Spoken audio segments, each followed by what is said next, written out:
রোববার রাতে জারি করা এক প্রজ্ঞাপনে ডিজেল ছাড়া অকটেন পেট্রোল এবং কেরোসিনের দাম প্রতি লিটারে ৫ টাকা বাড়ানো হয়।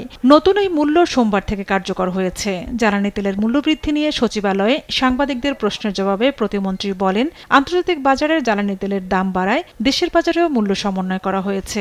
একান্ত যখন উপায়হীন হবে সরকার, তখনই এই ধরনের অপ্রিয় কিছু সিদ্ধান্ত হয়তো বা সরকারকে নিতে বাধ্য হতে হবে। তো মিডল ইস্টের ক্রাইসিসের কারণে এই ধরনের বাস্তবতা। নির্মজাদার গোলমার্ক বক্স, কুরমুরে বাইটে ফুরফুরে লাইফ।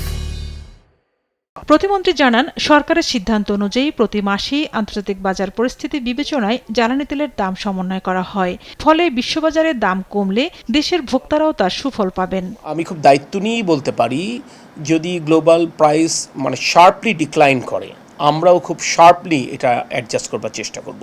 এদিকে জ্বালানি তেলের মূল্যবৃদ্ধির কারণে বিদ্যুতের দাম বাড়তে পারে কিনা এমন প্রশ্নে প্রতিমন্ত্রী বলেন, এ বিষয়ে সিদ্ধান্ত নেবে Bangladesh energy regulatory commission BRC।